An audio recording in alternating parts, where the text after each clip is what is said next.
लाए हैं ये मारने के लिए कि आपके पास ही वो बल है जो आप इसको मार सकते हैं।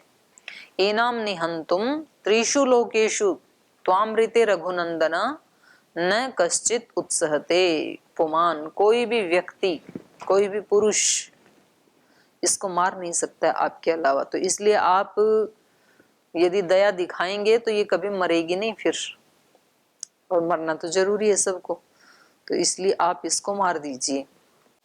नहीं ते स्त्री वध कृते घृणा कार्या नरोत्तम। हे नरोत्तम, जैसे स्त्री को मारना घृणित कार्य माना जाता है, तो कह रहे हैं आप इसको घृणित मत मानना। नहीं ते स्त्री वध कृते घृणा कार्या, क्योंकि चातुर्वर्ण हितार्थम ही, चारों वर्णों के हित के लिए, ब्रह्मचारी, गृहस्थ, वानप्रस्थ, सन्यास, तो इन चारों ही वर्णों के हित के लिए, क्योंकि वो सभी को कष्ट दे रही है, तो चारों वर्णों के हित के लिए कर्तव्यम स्त्रीवध, स्त्रीवध भी करना पड़े तो कर देना, क्योंकि बहुत लोगों का हित हो रहा है। तो यद्यपि स्त्री का वध करना ये घृणित कार्य माना जाता है, निंदनीय माना जाता है, लेकिन तो भी आप इसको सबकी रक्षा के लिए कर दें। कर्तव्यम राज सोनूना, सोनू मतलब पुत्र, तो राज सोनूना, राजपुत्रों के द्वारा ही ये कार्य कर्तव्यम किया जाना चाहिए। ऐसे जो विशेष आतंकवादी हैं तो वो तो किसी विशेष राज सत्ता के द्वारा या लोक सत्ता के द्वारा, मतलब किसी अधिकारी व्यक्ति के द्वारा ही उनको मारना चाहिए, उन्हीं का ही कर्तव्य है ये। तो राज सोनूना ही कर्तव्यम, राजपुत्रों के द्वारा ही इसका वध किया जाना चाहिए। तो आप ये मत सोचना कि इसको हम ना मारें। सोनू से ही बिगड़ करके सोनू बोल देते हैं, छोटे बच्चे को बोलते हैं ना सोनू, तो वो सोनू शब्द होता है वास्तव में। सोनू मतलब अपत्य, अपत्य नाम में पढ़ा है निघंटू में ये। नृशंसम अनृशंसम व प्रजा रक्षण कारणात् पातकम व सदोषम व कर्तव्यम रक्षता सदा। कह रहे हैं ये कार्य नृशंसम व अनृशंसम व, क्रूरतापूर्ण हो चाहे क्रूरता से रहित हो। नृशंसम मतलब क्रूरता से युक्त, अनृशंसम मतलब रहित, क्रूरता से रहित। प्रजा रक्षण कारणात्, प्रजा की रक्षा करने के लिए चाहे कोई भी कार्य, चाहे क्रूरता से युक्त हो चाहे क्रूरता से रहित हो, वो करना ही चाहिए राजघराने के राजा को और राजपुत्रों को, जिसमें प्रजा का रक्षण हो। प्रजा रक्षण कारणात् नृशंसम अनृशंसम व पातकम व सदोषम व, चाहे वो पाप भी क्यों ना हो, चाहे वो कार्य दोषपूर्ण भी क्यों ना हो, सदा रक्षता कर्तव्यम, रक्षा करते हुए, प्रजा की रक्षा करते हुए बड़े व्यक्ति को वो कार्य करना ही चाहिए, भले ही उसमें दोष भी दिखाई दे रहा हो, पाप भी दिखाई दे रहा हो। तो जैसे ये पूछ रहे थे ना आप कि जी वो भगवान किसी को तो निमित्त बनाता ही है, तो भगवान राजा को निमित्त बनाता है, तो जैसे ऐसे ऐसे असुरों का नाश करने के लिए राजा उनको दंड देंगे, आप अपने हाथ में ना लें। और राजा के अधीन फिर बहुत सारे डिपार्टमेंट हैं, तो जैसे पुलिस विभाग भी तो राज के अधीन है, तो वो उनको मारेंगे, आप ना मारें उनको, नहीं तो फिर दोनों बराबर ही हो जाएंगे। तो इसलिए ये इनको कह रहे हैं।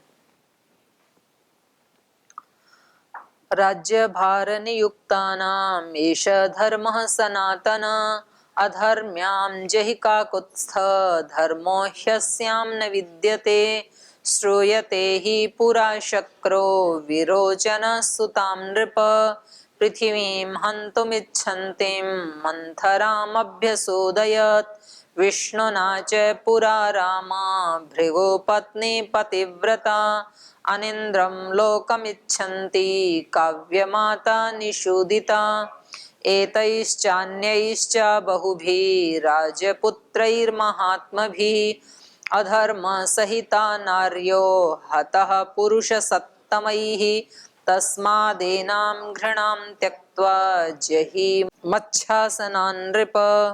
राज्य भार नियुक्ता नाम एष धर्म सनातन है। जिन्होंने राज्य का कार्य भार संभाला है उनका ये सनातन धर्म है, शाश्वत धर्म है, ये सदा से चला आया धर्म है, क्योंकि राजा भगवान का ही प्रतिनिधि होता है। तो राज्य भार नियुक्तायाम, जो राज्य का भार संभालने में जिन आत्माओं को नियुक्त किया गया है, भगवान ने जिनको राजा बनाया है, उनका एष सनातन धर्म, उनका ये सनातन धर्म है। अधर्म्याम जहि काकुत्स, हे काकुत्स, इस अधर्म आचरण करने वाली राक्षसी को आप जही, मारें। धर्मो ही अस्याम न विद्यते, जिसका कोई धर्म नहीं है, जो सदा अधर्म का ही आचरण करने वाली है, ऐसी इस अधर्म का आचरण करने वाली राक्षसी को जही, आप मारें। यही सनातन धर्म है, क्योंकि राजा का काम यही है। तो जो व्यवस्थापक होता है ना, उसका काम यही होता है कि वो पूरा न्याय का पक्ष ले। और न्याय का पक्ष लेने में फिर चाहे कोई अपना स्वजन परिजन भी क्यों ना हो, उसके साथ भी फिर उसको मतलब वो नहीं दिखाना चाहिए, मोह नहीं दिखाना चाहिए। फिर एक महारानी हुई है ना यहाँ की, मध्य प्रदेश की, अहिल्याबाई होलकर, अपने ही पुत्र को हाथी के पैर से कुचलवा दिया था, अपने ही सामने। और एक ही पुत्र था। किसी अपराध में ये पाया गया कि इनके पुत्र का ही वो दोष था, वो ही दोषी है। तो वो रूल बना रखे थे भी, जो ये काम करेगा उसको सीधा मृत्यु दंड मिलेगा। तो जज ने सुना दिया फैसला, जिसने ये काम किया है, तो राजा ही जज होता था उस समय। तो यद्यपि उसको एक ही पुत्र था, उसको बहुत कष्ट भी था इस बात का, लेकिन क्योंकि जिसने राजा का पद संभाला है, उसके लिए तो सारी प्रजा ही पुत्रवत होती है। तो ऐसे कहा जाता है ना, पुत्रवत प्रजा का पालन करने वाला राजा। तो एक माँ से भी बड़ा पद राजा का है, इसलिए उसने, तो वो अमर हो गई फिर। और अगर उस समय वो थोड़े ढीला, उसका मोहग्रस्त हो जाती, तो फिर ऐसे बहुत सारे राजा हुए, उनमें एक वो भी रानी थी, ठीक, राजा रानियों में। तो ठीक मौके के ऊपर ही पता चलता है। तो जिसको कोई दायित्व दिया है, जो ऊंचे पद के ऊपर बैठा है, उस व्यक्ति को अपने पद को सर्वोपरि रखना चाहिए। तो उसमें कहीं कोई पक्षपात या कोई अन्याय, फिर चाहे कोई अपने सगे संबंधी भी क्यों ना हो, तो भी उसको इस तरह का आचरण नहीं करना चाहिए। तो इसलिए ये कह रहे हैं कि ये तो सनातन धर्म है, और आपके लिए तो ये धर्म ही है। धर्मो ही अस्याम न विद्यते, क्योंकि इसका तो कोई धर्म है नहीं। तो इसलिए इस अधर्म पर चलने वाली इस राक्षसी को, यक्षिणी को मारना ही आपका सनातन धर्म है। श्रूयते ही पुरा शक्र विरोचन सुताम नृपः पृथ्वीम हंतुम इच्छन्तीम मंथराम अभ्यसूदयत। और कह रहे हैं इसके प्रमाण भी हैं, कहीं उदाहरण भी तो मिलना चाहिए, कोई इतिहास भी तो मिलना चाहिए कि जो हम काम कर रहे हैं ये हम ही कर रहे हैं पहली बार, या पहले भी ऐसा हो चुका। इसलिए इतिहास भी बहुत जरूरी है, अपना इतिहास जानना। जिसका कोई इतिहास नहीं है उसका कोई भविष्य भी ज्यादा ब्राइट नहीं होता है। तो पीछे भी आप जिस मार्ग पे चल रहे हैं, अध्यात्म के मार्ग पर, ब्रह्मचर्य के मार्ग पर, सन्यास के मार्ग पर, तो आज तक कोई और भी चला कि आप ही पहला ट्रायल कर रहे हैं? अनेकों चले। ऐसे कोई राष्ट्र भक्त, देश भक्त, ईश्वर भक्त पहले भी हुए कि आप ही पहली बार नई शुरुआत कर रहे हैं? पहले भी बहुत हुए। तो जब ये पता लगता है कि हमारे से पहले भी बहुत हो चुके हैं, तो हमें चलना चाहिए, क्योंकि हम भी वैसे जीवन को पसंद करते हैं। तो व्यक्ति को बल मिलता है, पहले बहुत हो चुके हैं तो मैं भी चल सकता हूं फिर। और उन सब का योगक्षेम ईश्वर निर्वहन करते हैं। नहीं कल्याणकृत कश्चित दुर्गतिम तात गच्छति न में भक्त प्रणश्यति। तो ऐसे बहुत सारे ये वचन है। तो ये हमें विश्वास दिलाते हैं कि ऐसे पहले भी बहुत लोगों की रक्षा हो चुकी है, और वो आज हमारी भी रक्षा करेंगे। तो ये कह रहे हैं कि ये जो इसको एक अधर्म पर चलने वाली महिला का वध कर रहे हैं, ये केवल आप नहीं कर रहे हैं, बल्कि पहले भी श्रूयते ही पुरा, पहले भी देखा सुना गया, शक्र मतलब इंद्र, विरोचन सुताम, विरोचन की पुत्री को, शक्र विरोचन सुताम नृपः पृथ्वीम हंतुम इच्छन्ति, वो पृथ्वी को ही तहस नहस कर देना चाहती थी, विरोचन की पुत्री। विरोचन कौन था? आपने कहानी उसमें पढ़ी ना उपनिषद में, इंद्र विरोचन की कथा। तो दोनों गए ना प्रजापति के पास आत्मा का रहस्य पूछने, तो उनकी पुत्री थी ये, उसका नाम था मंथरा। ये वाली मंथरा नहीं जो श्री राम जी के यहाँ कैकेयी के साथ आई थी, वो वाली नहीं, ये दूसरी है। तो कह रहे हैं प्राचीन काल में भी सुना कि जो विरोचन की पुत्री थी मंथरा, इसका मतलब मंथरा हमेशा ही ऐसी होती हैं क्या? नहीं, ऐसे नहीं कहना चाहिए, पर ये संयोग से दो ऐसी निकल आई। तो प्राचीन काल में भी ऐसे हुआ कि वो पृथ्वी हंतुम इच्छन्तिम, पृथ्वी को ही नष्ट कर देना चाहती थी, तो इसलिए शक्र ने उसको अभ्यसुदयत, उसको मार दिया, क्योंकि शक्र को तो पृथ्वी की रक्षा करनी है, तो इसलिए उन्होंने मार दिया। ऐसे ही विष्णुना च पुरा रामः भृगु पत्नी पतिव्रता अनिंद्रम लोकम इच्छन्ति काव्य माता निषुदिता, और ऐसे ही विष्णु ने भी एक बार इनको मारा, भृगु पत्नी को। जो विष्णुना च पुरा राम है, भृगु पत्नी पतिव्रता, जो पतिव्रता थी भृगु की पत्नी, लेकिन अनिंद्रम लोकम इच्छन्ति, वो क्या चाहती थी? लोक कैसा हो जाए? अनिंद्रम, इंद्र से रहित हो जाए, माने इंद्र को मारना चाहती थी, इंद्र पद पे अपने पति को बिठाना चाहती थी भृगु को। अनिंद्रम लोकम इच्छन्ति काव्य माता, काव्य माता माने शुक्र, शुक्र की माता, शुक्र आचार्य हुए ना, तो शुक्राचार्य जी की जो माता जी थी, भृगु की जो पत्नी थी, बहुत पतिव्रता भी थी, लेकिन एक बुरा विचार उसके मन में आ गया कि वो इंद्र के लोक को इंद्र से रहित देखना चाहती थी। अनिंद्रम लोकम इच्छन्ति काव्य माता निषुदिता, ऐसी वो शुक्राचार्य जी की माता निषुदिता मार डाली गई विष्णु के द्वारा, विष्णु ने मार दिया। तो माने स्त्री का वध भी यदि तीनों लोक के कल्याण के लिए, ऐसा निंदनीय कार्य भी यदि करना पड़े, दोषपूर्ण कार्य भी यदि करना पड़े, तो वो कर देना चाहिए, लेकिन हर व्यक्ति को नहीं। किसको? जिसके ऊपर उसकी जिम्मेदारी है। इनको पढ़ करके आप ऐसे नहीं कह सकते कि रामायण में लिखा था इसलिए हमने कर दिया काम। तो वो जिन्होंने राजभार को संभाला है, राजभार नियुक्ता नाम उनके लिए है ये, क्योंकि ये तो राजा के पुत्र हैं, तो इनकी तो ड्यूटी है, इनका तो सनातन धर्म है ये। एतैश्च अन्यैश्च बहुभिः राजपुत्रै महात्मभिः अधर्म सहिता नार्यो हतः पुरुष सत्तमैः। तो कह रहे हैं पुरुष सत्तमयी, अच्छे पुरुषों के द्वारा, श्रेष्ठ पुरुषों के द्वारा।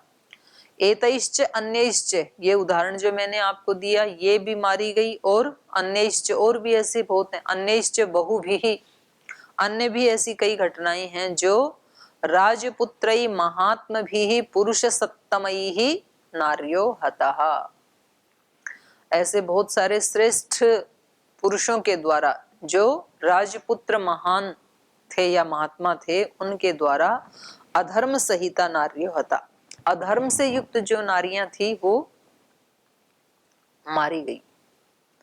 तो कभी कभी तो मतलब अच्छे लोगों को भी फिर डिसीजन लेने में कहीं चूक हो जाती है, तो फिर उल्टा उसका हो ही जाता है ना। जैसे महर्षि दयानंद ने एक उसको देखा, किसी बहन को देखा कि वो अधर्म से युक्त हो गई है, तो उनका ठीक डिसीजन ये होता कि उसी का ही काम करवा देते, झंझट ही खत्म। तो उन्होंने बोल दिया राजा को, और उसने तो उल्टा महर्षि दयानंद को ही मरवा दिया, नहीं तो और ज्यादा कल्याण होता। तो ठीक डिसीजन नहीं हुआ, क्योंकि अधर्म से युक्त हो गई तो फिर उसको वध कर सकते हैं, लेकिन वध करे कौन? वहां तो राजा ही अधर्म से युक्त हो गया, तो कौन अधर्म मतलब कौन करे ये वध? ये काम तो राजा का ही होता है। एतैश्च अन्यैश्च बहुभिः राजपुत्रैः महात्मभिः अधर्म सहिता नार्यो हता पुरुष सत्तमैः तस्मात् एनां घृणां त्यक्त्वा, इसलिए इसके प्रति घृणा को छोड़ करके कि भाई मैं स्त्री को कैसे मारूं, तस्मात् एनां घृणां त्यक्त्वा जहि मच्छासनान् नृपः। मच्छासनान् नृपः मतलब अच्छा मत शासनात है ये। मैं भी सोचिए मच्छर कहां से आ गए यहाँ पे। मत शासनात से कुछ है हो रहा है, सच छोटी है ना, और तय को नहीं हो रहा है। मेरे शासन से, मेरे अनुशासन से, मेरी आज्ञा से हे नृप, आपको तो मैं आज्ञा दे रहा हूं। तो ऋषि जो है वो उनके लिए भी अब देखो ये वर्ण आश्रम धर्म आड़े आ रहा है कि उनको खुद हिंसा का काम नहीं करना चाहिए, बल्कि राजा को कह करके करवाना चाहिए, खुद ही नहीं मारना चाहिए। तो इसीलिए शायद महर्षि दयानंद ने नहीं मारा होगा, तो मार सकते थे। तो उनका अपना वर्ण आश्रम धर्म उसकी अनुमति नहीं देता है, तो इन्होंने भी खुद नहीं मारा ताटका को, श्री राम को ला करके उसको मरवा रहे हैं। तो अब इसका वध कैसे होगा वो पढ़ते हैं अगले सर्ग में। मुनेर्वचनं क्लिबं श्रुत्वा नरवरात्मजः राघव प्राञ्जलिर्भूत्वा प्रत्युवाच दृढव्रतः पितुर्वचन निर्देशात् पितुर्वचन गौरवात् वचनं कौशिकस्येति कर्तव्यम् अविशङ्कया अनुशिष्टोऽस्मि अयोध्यायां गुरुमध्ये महात्मना पिता दशरथो नाहं नावज्येयं हि तद्वचः।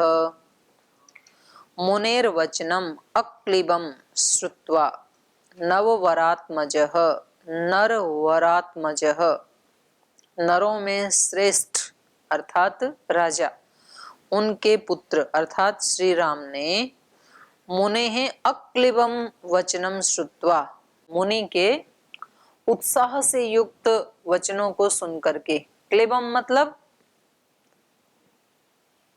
नपुंसकता के वचन, दुर्बलता के वचन, क्लैव्यम मास गमा पार्थ वहां आया ना क्लिबम शब्द, और यहाँ आया अक्लिबम तो मतलब उससे उल्टा। वहां उत्साहहीनता की बात हो रही थी, तो यहाँ कह रहे हैं उत्साह से युक्त। ऐसे उस मुनि के उत्साह से युक्त वचनों को सुन करके राघवः प्रांजलि भूत्वा प्रत्युवाच, दृढ़व्रत राघवः जो अपने व्रत में दृढ़ हैं, ऐसे राघव ने हाथ जोड़ करके प्रांजलि भूत्वा प्रत्युवाच, हाथ जोड़ करके उनसे कहा। अब ये बात भी रामायण से सीखी जाती है कि गुरुजनों से बात करें तो कैसे करनी चाहिए, प्रांजलि भूत्वा। तो यहाँ तो सिखाया ही जाता है पतंजलि में, तो ऐसे बात करनी चाहिए। रामायण भी ऐसे सिखा रही है। तो ये राजा के पुत्र हैं तो भी अशिष्ट नहीं है। अभी तो आजकल तो कोई राजा के पुत्र आएंगे तो यज्ञशाला में जूते समेत ही चढ़ जाएंगे। तो राजा के पुत्र जूते तो उतार दो, राजा का पुत्र है तो थोड़ा और 4 कदम आगे निकाल, फिर और ज्यादा अनुशासन का पालन करो, बड़े हो ना। तो इसलिए ये कह रहे हैं राघव प्रांजलि भूत्वा प्रत्युवाच दृढ़वत, इन्होंने प्रांजलि हाथ दोनों जोड़ करके और उनसे कहा, पितुर्वचन निर्देशात् पितुर्वचन गौरवात् वचनम कौशिकस्य इति कर्तव्यम अविशंकया। कह रहे मेरे पिता ने भी मुझे ऐसे ही कहा था।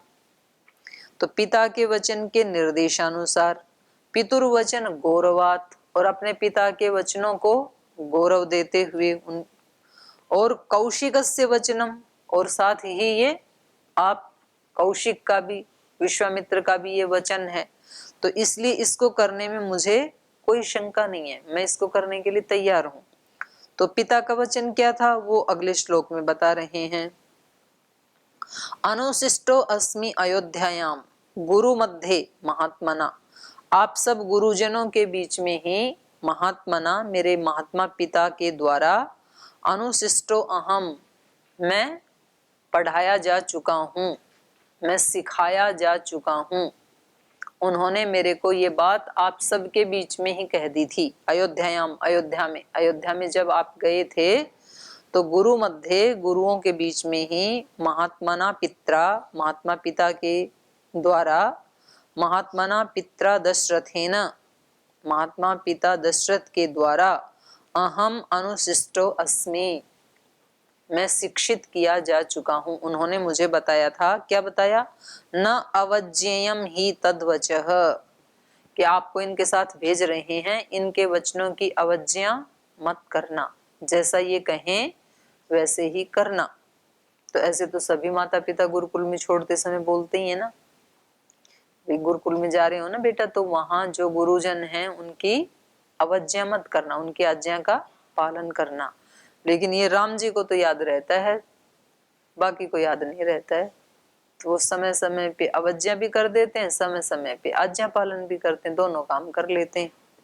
ये कह रहे हैं कि नहीं, मेरे को पहले ही मेरे पिता ने बता दिया था, तो जो आप कह रहे हैं इस पे मुझे सोचने की आवश्यकता नहीं है, ये मेरे पिता ने पहले ही बता दिया था।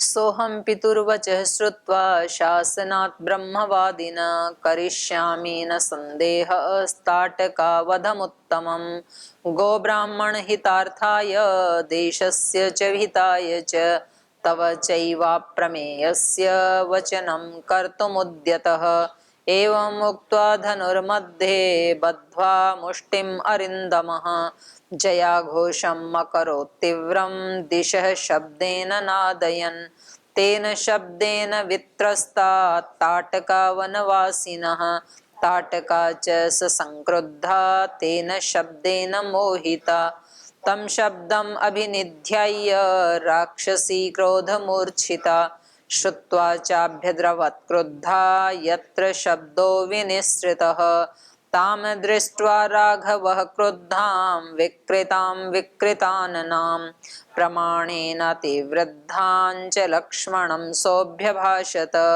पश्य लक्ष्मणं यक्षिण्यां भैरवं दारुणं वपुः भिद्येरन्दर्शनादस्या भीरूणां हृदयानि च एतां पश्य दुराधर्षां मायाबलसमन्वितां विनिवृत्तां करोम्यद्य हृत्कर्णाग्रनासिकाम्।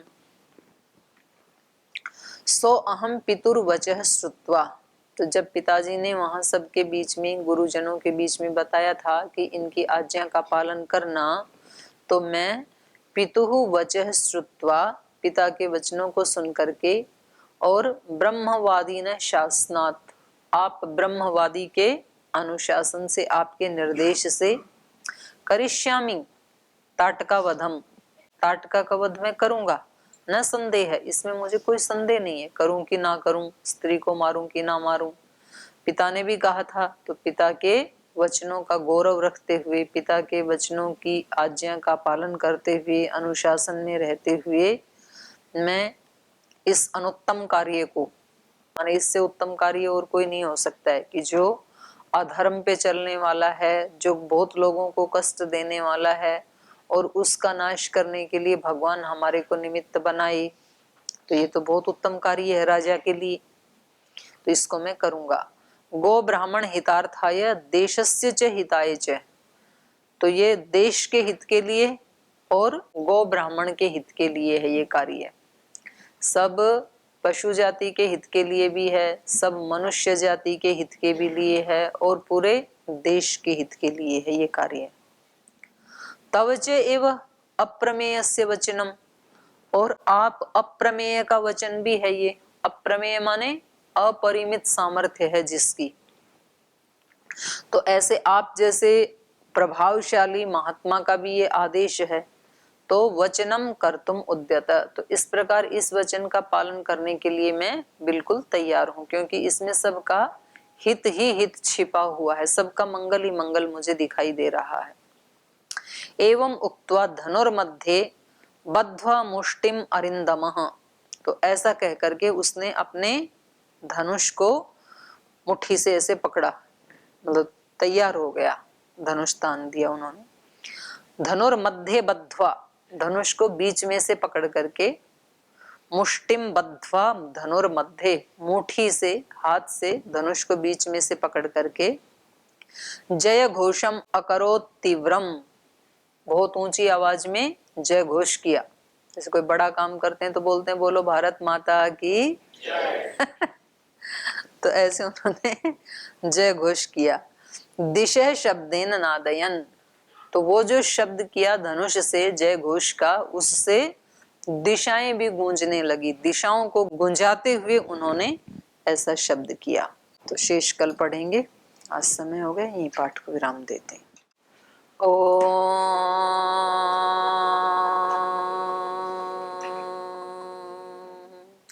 शांति शांति शांति।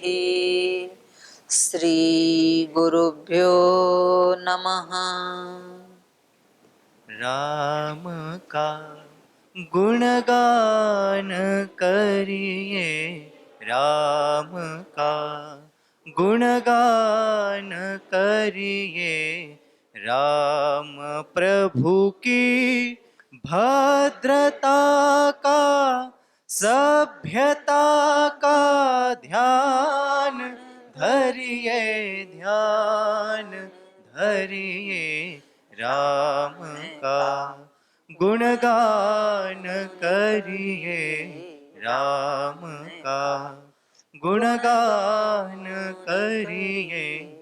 राम के गुण गुण चिरंतन, राम के गुण गुण चिरंतन, राम गुण सुमिरन रतन धन, राम गुण सुमिरन रतन धन। मनुजता को कर विभूषित, मनुज को धनवान करिए, ध्यान धरिए, राम का गुणगान करिए, राम का गुणगान करिए, राम का गुणगान करिए, राम। ओम श्री गुरुभ्यो नमः।